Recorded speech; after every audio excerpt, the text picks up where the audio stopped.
What's up, people? Welcome back to Rebranded Safety. This episode of the podcast, we're going to delve in deep with an expert into construction, design, management regulations, CDM regulations. Our expert, who you know, he's going to explain everything for us. Let's get into the podcast.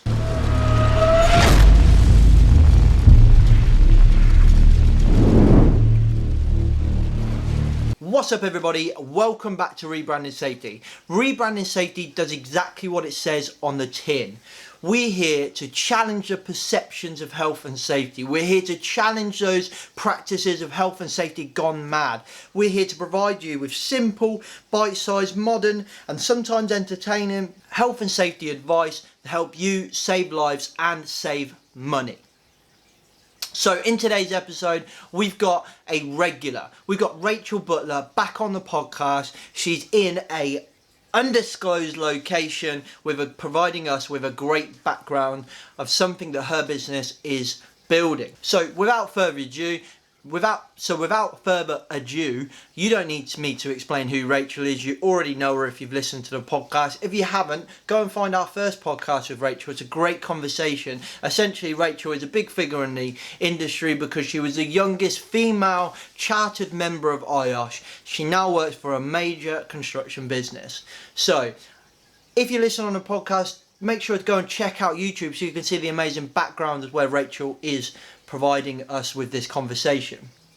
Because of the unique location of this conversation, there are some signal issues. We have post-edited out as much as we can, so I apologise if it is a little bit choppy. Make sure you listen till the end of the podcast where you'll see a slight change in something quite interesting and a little bit funny. So make sure you listen till the end, guys. Without further ado, let's get into the podcast.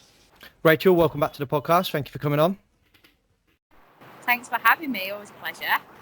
Right, so do you want to give us an introduction to our background that we've got there? Because it looks not the normal background that we have on the podcast. So do you want to let us know where you are, what we're looking at? Yeah, sure. Apologies for the noise to those who are listening. I am live on site at Trafford Construction's first ever self-delivered project, which is St George's Gardens. We are overlooking the wonderful completed roof garden scheme with a very fabulous view of the skyline of Manchester in the background. So what a unique opportunity to be able to record this podcast here. Yeah, that's cool. That's cool, and the weather seems to be holding out for you as well. Oh, touch wood. We're in sunny Manchester. If it starts it down halfway through podcast, I'm going to laugh. I won't. Right. So if you're standing up there, you must be a CDM expert, and that's why we're getting you on. Expert. I don't know about that, but yeah, I'd like to think that we're quite knowledgeable in the subject. Enough to talk about it anyway.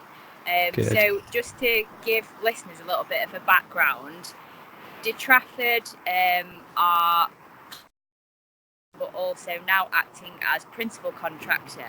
Majority of the cases we would always put principal designer out to a third party, but we're also end user as well.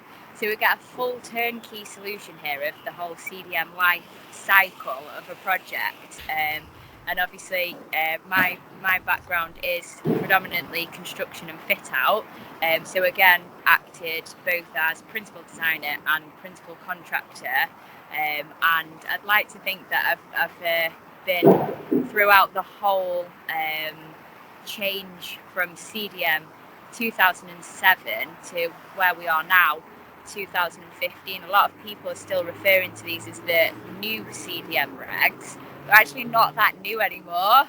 No.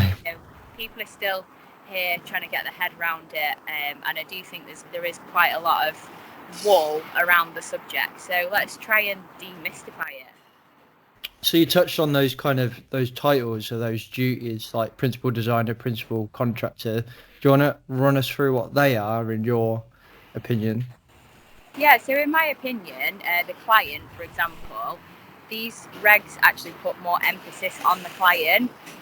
So the client has a duty to obviously appoint competent roles, if you like, throughout the project stage. So we've got the client here who are responsible for handing over all of the information with regards to a site, for example. So if we've been out and we've bought a new plot, so for example, if a client goes out and acquires a new plot or a building, they are then a duty holder responsible for passing over any information that they have of that building down to other duty holders.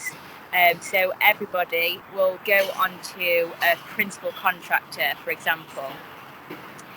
Principal contractors come under quite a lot of scrutiny, in my opinion, and a lot of the roles and responsibilities always get passed on to principal contractor. Whereas now, with the new regulations, we see a lot of emphasis on the principal designer, whose duty it is to collate, monitor, manage the pre-construction phase of a project before it then transfers over to principal contractor, whose responsibility it is to manage health and safety throughout the job. I've always been a client in that process. I've never ever worked for a construction industry or a design industry, anything like that. So I've never seen it from that point of view. But I always thought that clients seem to feel like they're sitting pretty. Like you say, they put a lot of the emphasis on the contractors, and I think a lot of clients forget that. Maybe ultimately is not the right word, but they have a lot of responsibilities as the client. Yeah, most definitely. Yeah, the client does appoint a competent principal contractor so that they do have some of their thinking done for them, if you like. I would say that where a principal contractor is involved, it's partly their responsibility to let the client know where their duties lie and what they are responsible for. I mean, in a construction world, you'll quite often see that a client is knowledgeable about the subject. However, if you move on to more of a fit out, where, for example, your client is an office user and they're looking for a brand new office, quite a lot of the time they don't have the knowledge around the whole construction area, if you like, and therefore principal contractors, the good ones, will always let the client know and make them aware of their responsibilities under the CDM regs. And clients have got like the duty to make sure that the contractors, principal contractors, designers are carrying out their duties as well, so they can't just kind of pass it on and just sit pretty. Yeah, exactly. They need to ensure that they cover themselves as well, which is why often a principal contractor will go through an extensive pre-qualification process. So that enables the client to ensure that the person that they are appointing they have all of the relevant departments within their company, such as health and safety, the design elements, and also the construction ability as well. It's important, get my words out, to highlight that a cheapest contractor is not always the best contractor, because you may just end up getting Joe Blogs or a one-man band turning up saying on paper that they do all of this stuff, but then it is important that the client checks all of this out, because they can become unstuck. I always find it fascinating, and it's probably more in house building world, but like how many subcontractors there are in the process. I don't know. At the Trafford, do you just kind of use your own in-house builders, or do you subcontract quite a lot? So you go to like my friend's a house builder, and he's like self-employed, and his labourer is self-employed, and everyone's self-employed, and there seems to be this perception that the client passes the duties onto the designer, the contractor, then they pass it on to the subby, then the next subby and the next subby. And it's like, I wonder if sometimes in construction people forget that the duty still lays there. You're just making it much more complicated. Yeah, exactly. All of the work that we do is subcontracted out. So in essence, we are a project management company, or the construction side of businesses. So we'll have all of the right supervision, such as a site manager, project manager, health and safety manager, but then each trade has a specific contractor.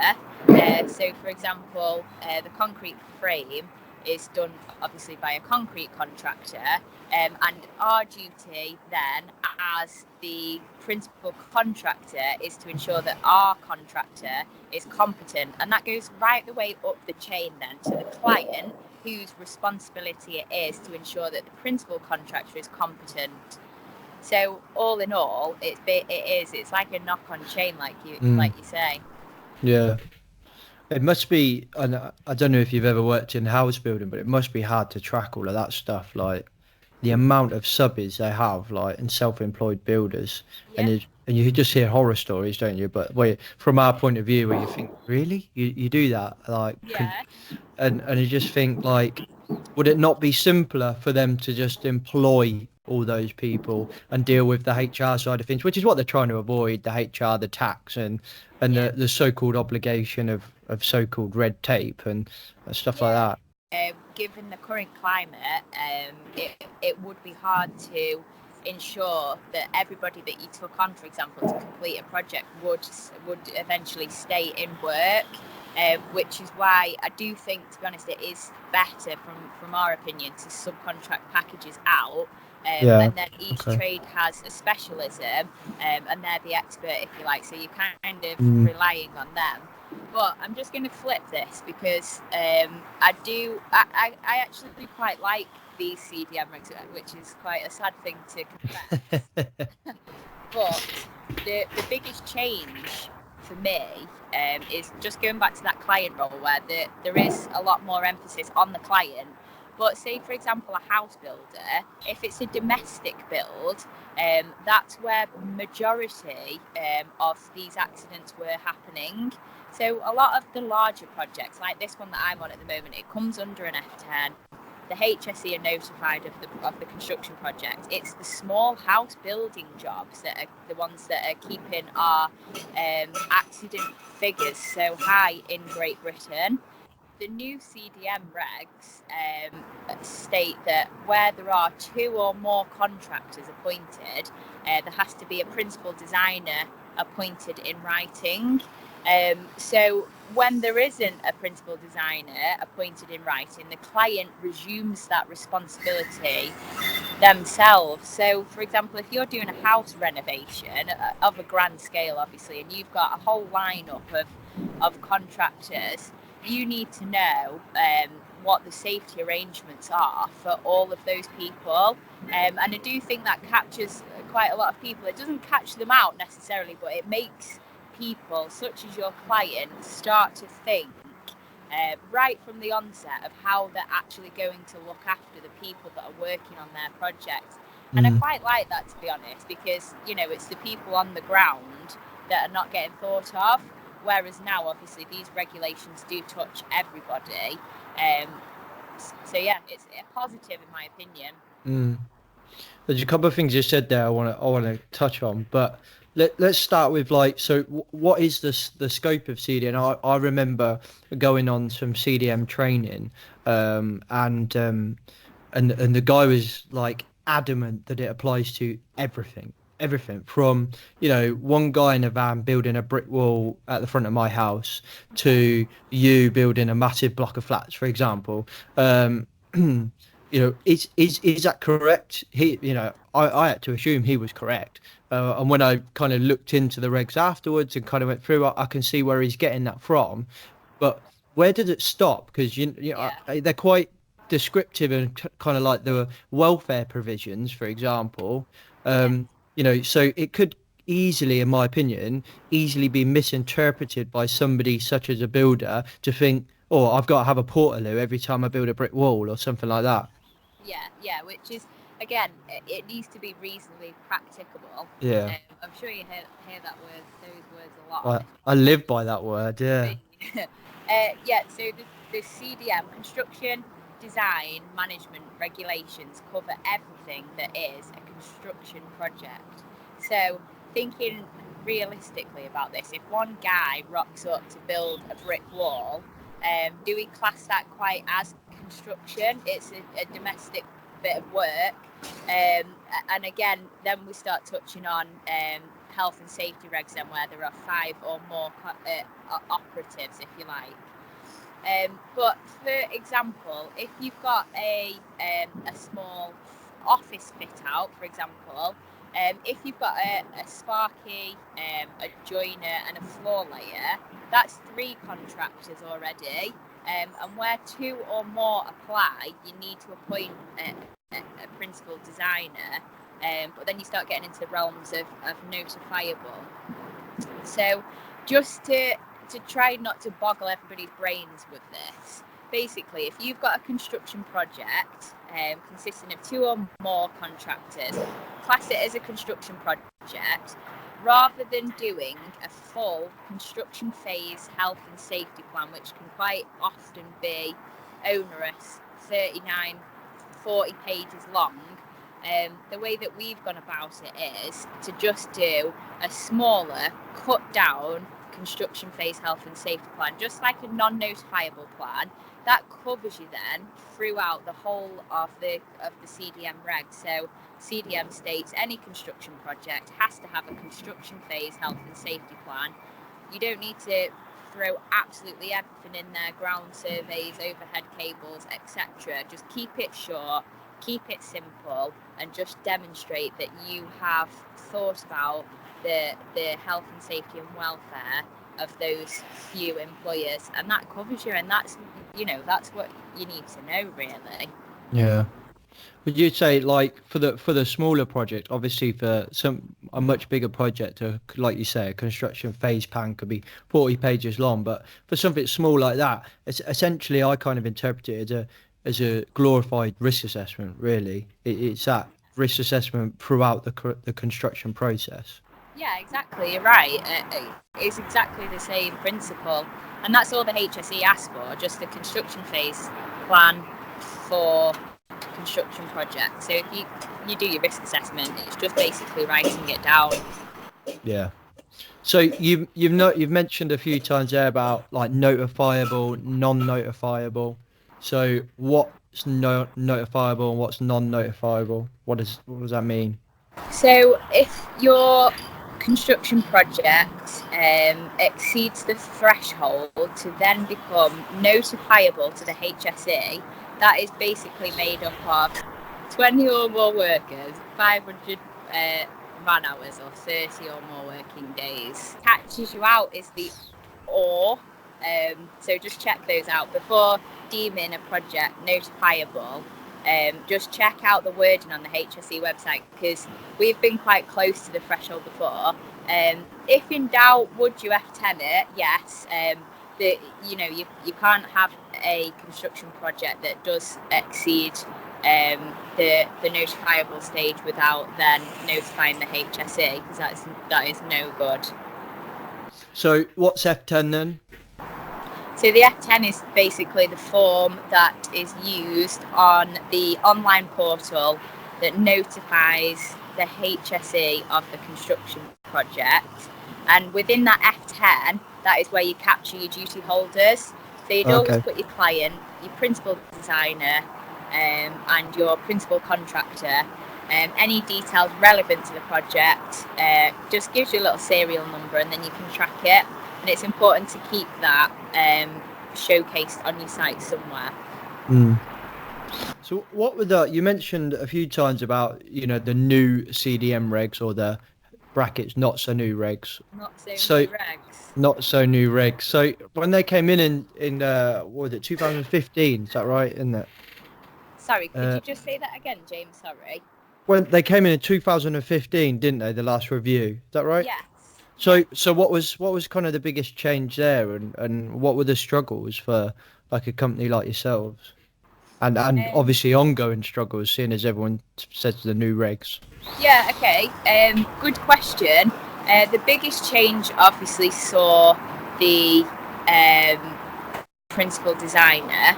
So we no longer have CDM coordinator. CDM coordinators used to come out to site, give a little health and safety inspection, and they were supposed to be responsible for collating information that went into the health and safety file. In all honesty, and I'm not tarring every CDM coordinator with the same brush, but in my experience of being a principal contractor throughout my career, the coordinator was not always there, and it did always seem to fall down to the principal contractor. I don't know. I'm going to get a ruck full of abuse for that, but that is my experience. So, principal designers are there right from a pre-construction part of the project. So they're there to try and, where possible, reduce risk right at a very design stage. Again, which is a really positive implement, I think. And then they keep gathering information throughout construction phase, attend the design team meeting, partly responsibilities with health and safety, and then again at the end of the project, collation of the health and safety file. So that's a plus. So one of the biggest challenges for us now is having the ex-CDM coordinator role slotting in. So finding a competent principal designer where there is, like I say, a makeup of a lot of ex-CDM coordinators who don't necessarily have the skills, knowledge and the experience to act as that role. In order to be a principal designer, that needs to be a mashup of skills from construction, design and health and safety, and it needs to be a person who actually appoints a design. So it's not necessarily a designer, but somebody who influences that whole design piece. So where somebody doesn't hold all of those skills, it can be an organisation, and I think there's a lot of education required around that piece. I personally, I've not had much insight on CDM, but I do quite like them. I quite like it from a point of view of being able to emphasize like the responsibilities on the client and stuff like that. And one of the biggest areas I find is a problem is the user groups of like people who are going to be the end user of the building. So probably that's more so from a housing point of view, but where in my experience, we start building a block of flats for, normal able-bodied people, and then halfway through we decide, oh, we're going to change that to a supported living kind of block of flats or something, which completely changes the concept for a designer. Is that something you've ever come across? Like, it seems quite common for me. It seems to be happening quite a lot.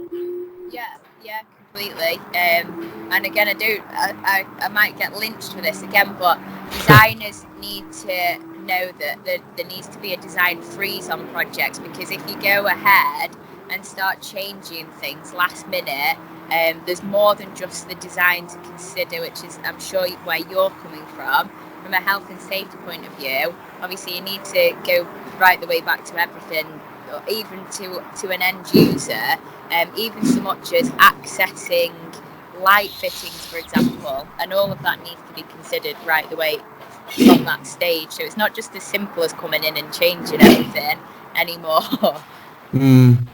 It must be hard for designers though. Like, there's so much to consider. Like, if you just look at the building regs, even from a novice point of view, there's so much there. And I was invited into a design meeting from a fire point of view, so I was asked to go in, look at the fire strategy drawings and stuff like that.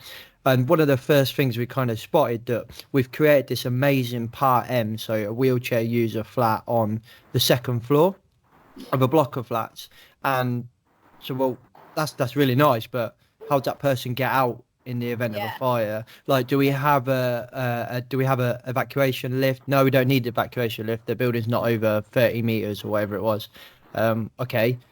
But you've got a wheelchair user on the second floor, and this architect, designer, whatever they were, just couldn't get it in their head, and then they kept going, "Oh, it's stay put, mate." And I was like, "Yeah, I know that. I know what stay put means, but they still need to evacuate." And we had quite a long conversation before we finally got round to the point where this principal designer's kind of face went white and eyes rolled back because they realised, "Oh shit."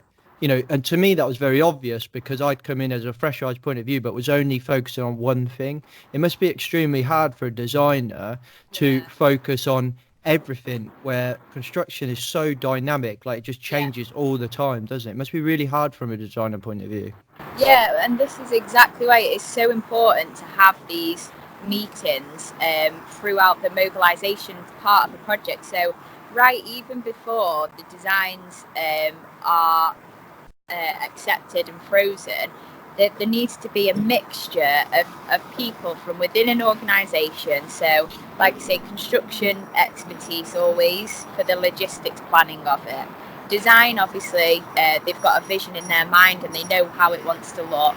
But also, it's vital that you get your health and safety advisor or your health and safety manager on board with all of these pre-construction and design meetings, so that they can have additional input into fire strategies, operationally, health and safety from pre-con to construction right the way through to end user.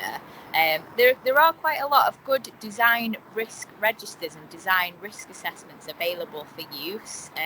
So I'm more than happy to share some of those with you if anybody does find that useful, so that we know what to look out for and kind of do it as a bit of a lessons learned on a project, because more than likely we're all struggling with the same issues. Definitely. I find construction a pain in the ass, and I, from a non-construction point of view, um, I do wonder whether it has got so much further to go especially from a fire point of view, before we really start actually seeing some serious changes. I find it so difficult. The whole process is, another thing, I'd never heard of employers agents till a couple of years ago. An employers agents, do you use them? Do you want to explain what they are? Because to me, they were a godsend. Like literally, they were just going through everything with a fine tooth comb. And I do think that if we didn't have those people there, we would have been up shit creek without a paddle. And but they were still missing stuff. So what kind of role do they do? Like for us, it's slightly different because we are client and contractor. okay. Where we use external contractors, we would have an employees or client agent, so that person understands the full client brief, and then they're able to then attend progress meetings with the contractor, one, to check progress, two, obviously to advise, and three, I guess it's just additional information relaying, so if there's a delay on site or they're ahead of program, we're never the case in construction, but that person is like the go-to between obviously the main client, if you like, and the contractor. Previously, I've worked quite closely with employers agents, and kind of they are a feedback process. So they attend all the meetings, they take away information or give information to that contractor during that meeting, and yeah, they should understand the scheme, the design, and any risks from a health and safety point of view, or commercial aspect, if you like, and be that person who is acting as client. They were an absolute godsend, the ones like the few that I've actually dealt with, but I did think that all they actually did was just really spend a lot of time going through every single piece of paper, which is a good thing, but essentially a client could do that themselves, I suppose, couldn't they? Yeah, I get that. That's what I'm going back to my point. So where it's a construction project, the client may understand all of that and what their responsibilities are. But say, for example, like say the office fit out world, where you get a client that just wants a new office, they'll more than likely employ somebody to do that for them, who has got the knowledge in that area, so that they know that everything's being done safely and they are adhering to legislation. So in a way, then, that they're kind of there to make the what am I trying to say? Otherwise, if they weren't there, or services similar to that weren't there, customers and clients, everyone would have to have quite a good knowledge of CDM regs, which is just not feasible, is it? So no, I mean, do you know what? There's still loads of people out there who aren't knowledgeable about CDM regs, and it's important for the good, health and safety people on sites that do understand it, to just try and transfer some of their knowledge and skills. So it's good practice to sit down with designers or sit down with your project managers or anybody, operationally directors, right the way through to the contractors on site, and just let them know what their duties are under CDM. They don't need to know the whole spiel, but if you can try and do like a bit of a bespoke workshop for these people and keep it interactive, we've found that people are getting quite a lot out of this. I'm gonna maybe put you on the spot here. Depends what your answer is, right? But from a fire risk assessor's point of view, right, a health and safety file is like gold dust. If we've got them, they'll have a fire strategy in them, especially for the newer, bigger buildings. And if you've got that, it just makes your job so much easier. So much easier. Yeah. Finding them and actually getting them is like a needle in a haystack. Yeah. A haystack of needles, probably. It's unbelievable. They're so rare. So one, from your point of view, could you explain to the listeners kind of what that is? But number two, to put you on the spot, from your point of view, why is it so hard for me as a client to get a health and safety file out of my contractors, for example? Yeah, so the health and safety file forms part of the operations maintenance manual, the O&M file, which contains a long list of everything. So how everything is, like paint colours, how to use the dishwasher, for example. So it gets caught up in a big, massive, long folder, usually, of GAs, should have like the design risk assessment and everything in there. But when you get to the health and safety file, it should tell you what risks there are on a project. So, for example, if you're working on a building that has been built pre-2000 and it has asbestos in it, for example, your asbestos surveys should be in there with your register to tell people where the asbestos is, with obviously how to manage it. I think that the two should be made a completely separate thing, if I'm honest, because having the operations and maintenance manual is one thing, but then the health and safety file is so important when you're the client and you go on to then sell that building, or say if it's a bank, for example, and you sell up and you pass it on to a new business. That is your duty to ensure that the next person coming along has access to that information. And obviously when it gets lost, I've seen it before where there's 30 odd files and nobody knows where the asbestos survey is. So what they'll do then, the principal contractor will just come along and advise the client, rather than looking through the file. They'll just say, you need an asbestos survey for this building, and then the client ends up forking out 5k, for example, for a full R&D survey. Little did they know that they've already got one in the file. So yeah, they're the bane of some people's lives. We're exploring things slightly differently here. So obviously once this building is completed, it'll be transformed into obviously resi build.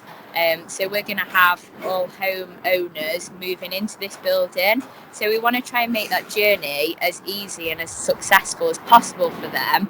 And I just want them to have access to one, this is how your dishwasher or your washing machine works. But, oh, did you know there's a risk over here? And keep them really easy. So whether everybody goes electronic with this process, and I know there are a lot of good things happening in the world of construction, whereby the use of BIM 360, for example, you're actually getting modular buildings, and it's shown, or it can be shown, where the asbestos is.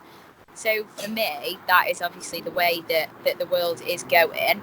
But then obviously we do still need to consider some of the older generation that prefer things on pen and paper. So it's one of them really. So just kind of like the sheer size of it, then you think like the sheer Yeah. complexity, which is inherent in a big build, you can't avoid that. But the sheer size of and amount of information that is in there just Yeah. inherently makes it difficult to manage. Yeah, keep Yeah. it simple, stupid. That is one of the key things to consider here. But often contractors will just bundle you everything, all of the safety data sheets, absolutely everything. And unless you've got a dedicated person working on those files, you quite often do end up with a lot of crap in there that, quite honestly, nobody needs, nobody uses, and then, like I say, it just gets stored in a dusty old cupboard somewhere, and then you come to hand over your building at the end of a lease or end of a tenancy, and like I say, half of it's already in there, but nobody can be bothered going through it. So we just get a whole new survey done for absolutely everything. It's a bit of a shame and a bit of a waste, really, but at least it keeps surveyors in good stead. Yeah, it gives them a job. I'm conscious that your phone's gonna die. I know. I'm so sorry. It's like drained it, but No, it's it's just fine. It's yeah, fine. Is it, I've got one last question. It probably might put you on the spot again. I yeah, find it quite difficult to get as-built drawings. Is that a hard process to keep from design stage drawings? Easy. I can get yeah, them all day long. But getting that little stamp on the bottom right corner or something like that says as built, yeah. it seems to be very difficult from my point of view. Is it hard to keep track of changes from design through to the end, or is maybe I'm just employing really bad contractors, or Again, it depends on the systems that you've got within an organisation. Everybody varies, and every contractor differs. It depends again on resource. If you've got somebody kind of there to guide contractors through a process, then you're okay. uh, But obviously, if you haven't got that and you are solely relying on contractors who don't understand like the electronic side of the business or systems, you are inevitably going to suffer. But I do think it's absolutely vital from a construction point of view, quality control more than anything. mm, That once you have a drawing, there is a document control process for that. Otherwise, what we'll see here is this guy over here building this blockwork wall or putting in the partitioning.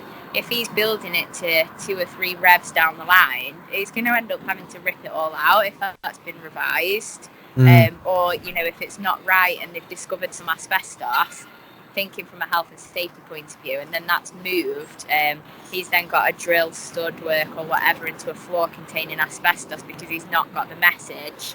That's where obviously the health and safety and the design communication needs to come into play. Mm.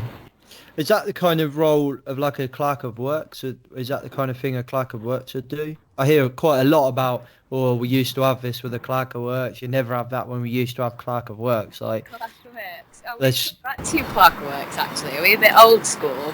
well, I'm quite new to construction, if I'm honest, but the Okay. way people talk about it sounds like it Yeah, was a yeah, it role is we a used to have bit. Yeah, everywhere, and now yeah. it's gone.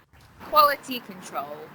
So yeah, we'll have like an inspection and test plan, for example. So I don't know. Once your partitioning goes in, say if you need to put a pattress on a wall, the clerk of works, if you like, or your quality controller, will just come, take images of that at that whole point, and then safely file that away if they're an old school clerk of works, or upload it to your quality control app, which is the way the industry's moving.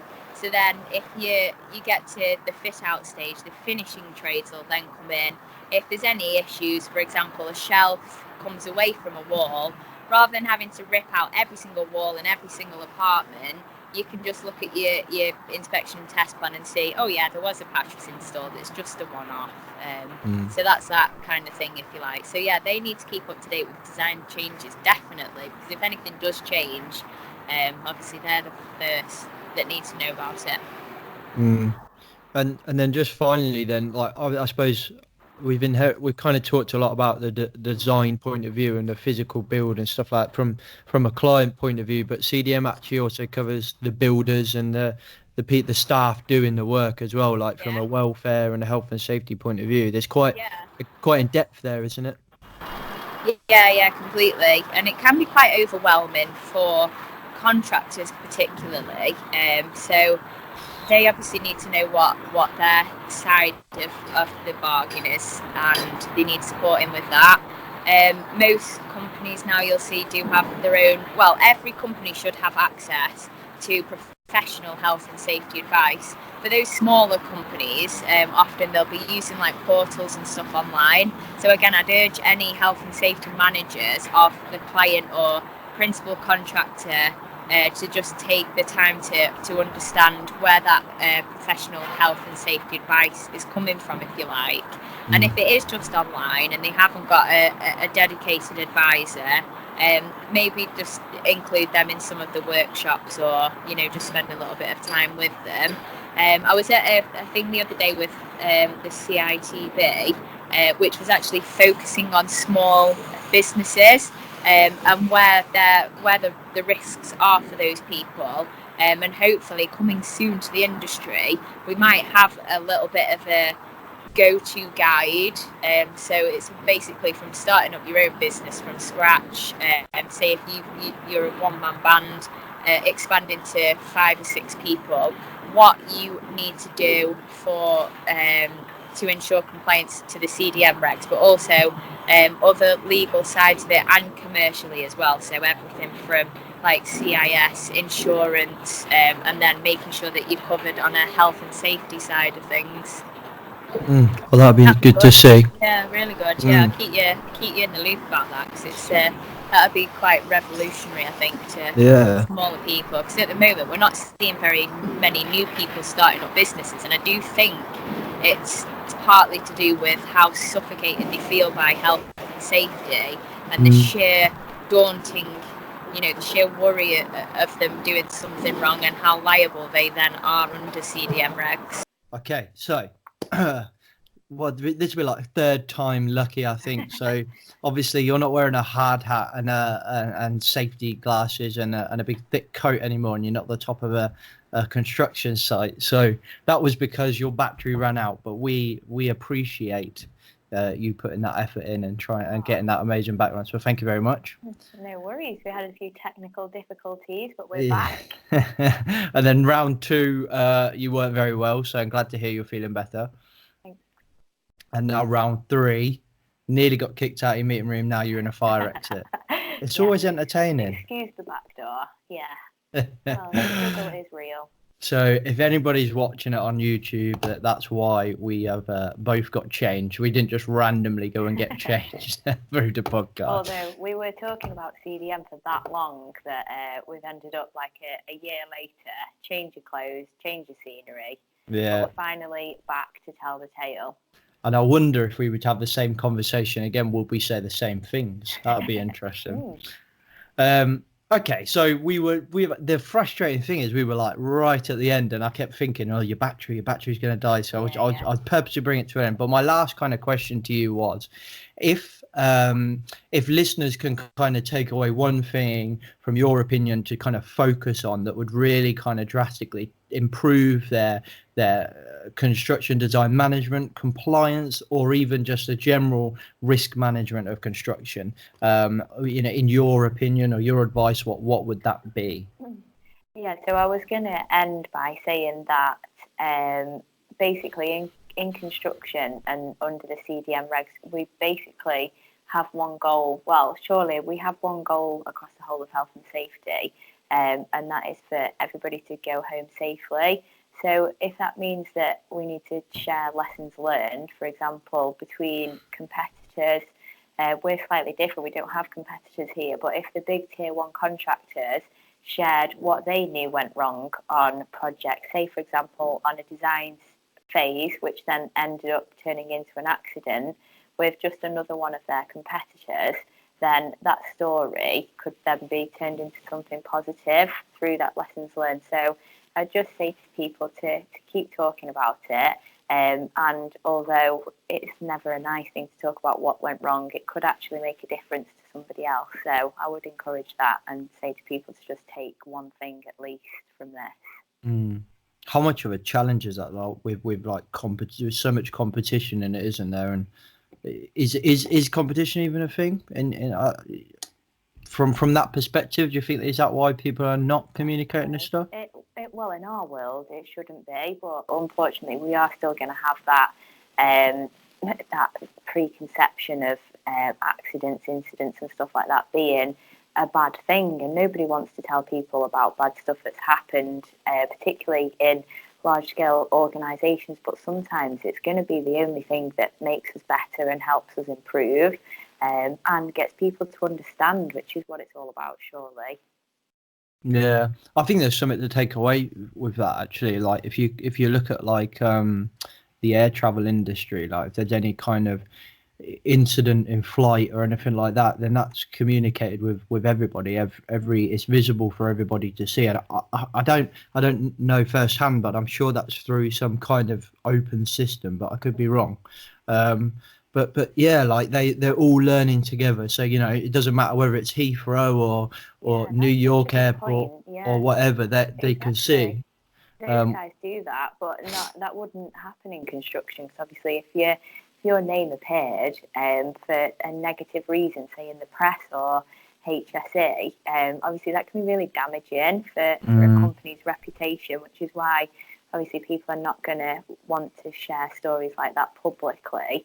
But unfortunately, it is one of the only ways around this that I can see. Yeah. Do you think it would take it?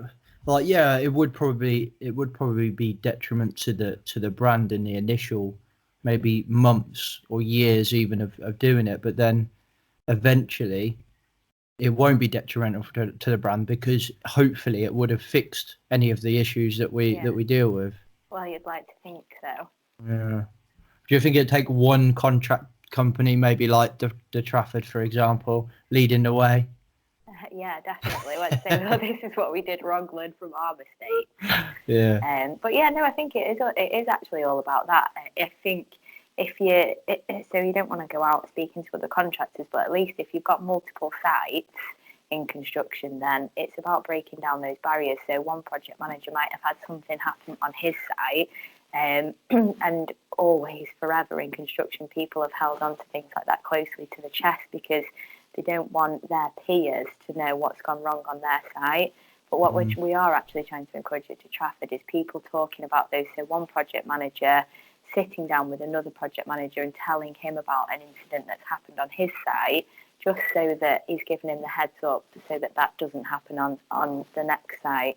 Because at the end of the day, like I say, in health and safety, it's not about hiding things and keeping things close to your chest. It's about using those negatives and turning it into a positive by making it a lessons learned. So everyone knows about it and then it stops it from happening again.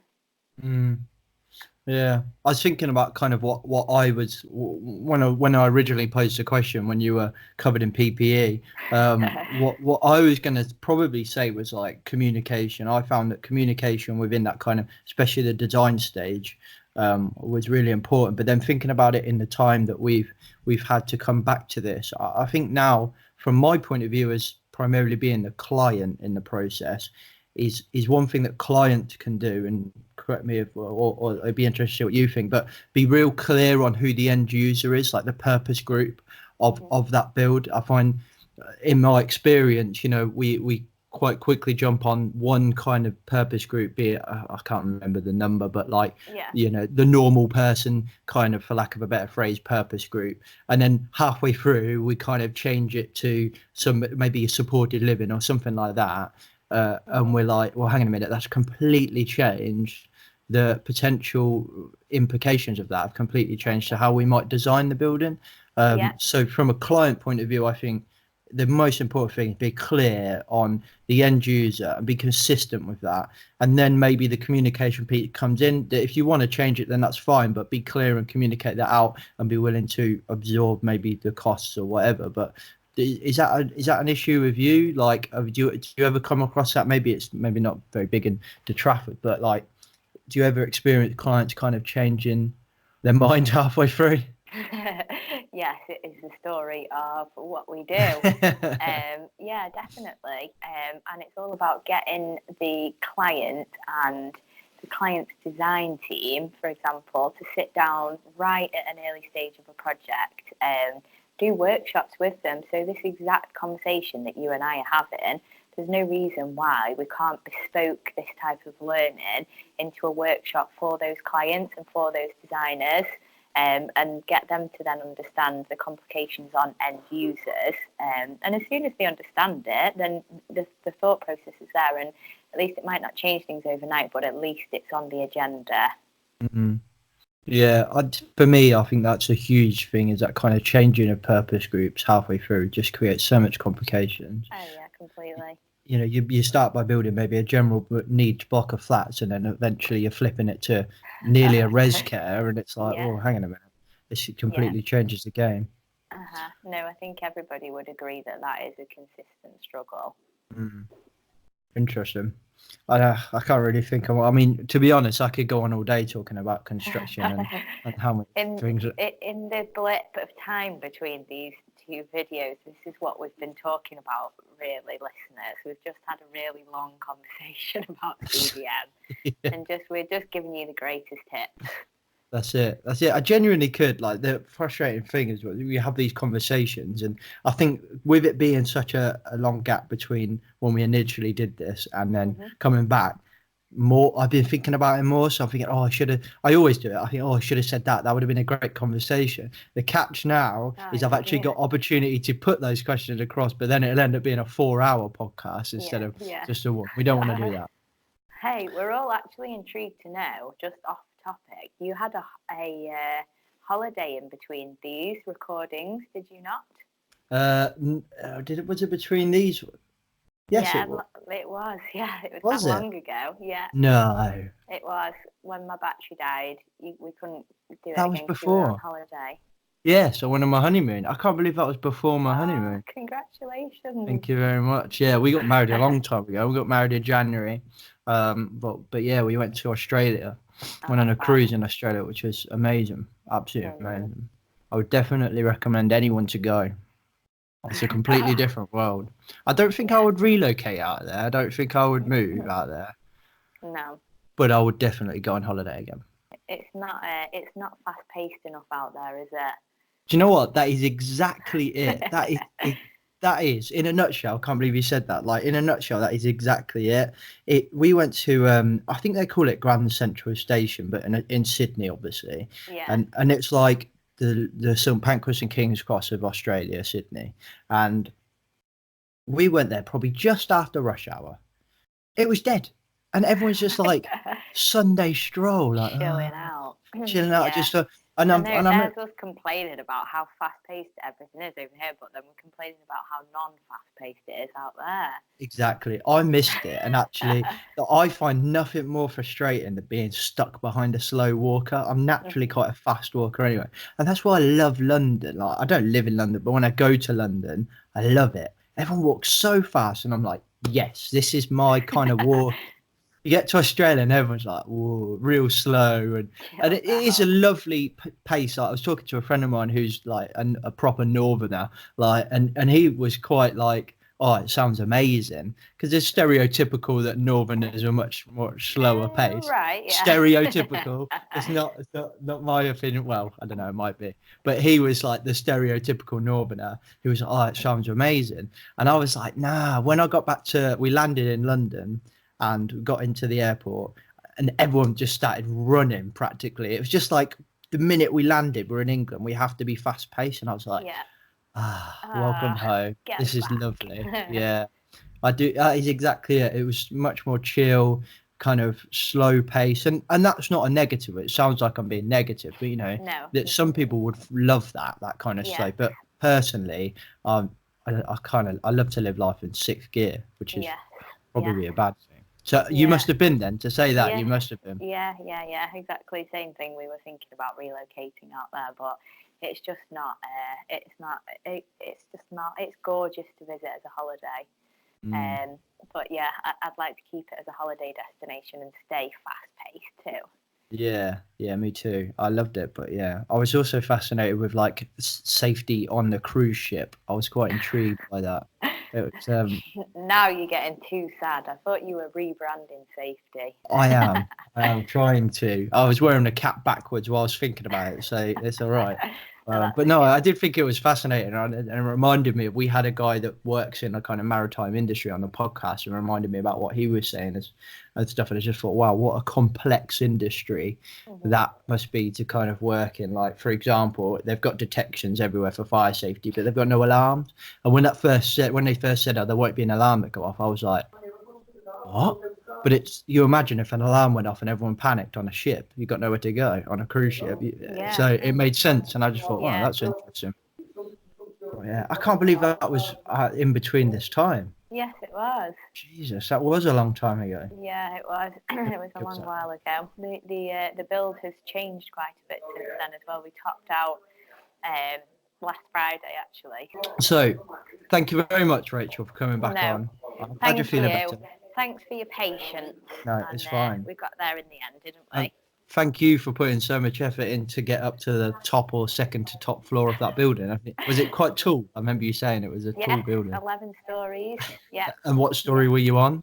I think it was on 10 at the time because it was raining, wasn't it? I think. Yes, that was it. Well, it always rains in Manchester, but. So thank you for going to the 10th story of your building.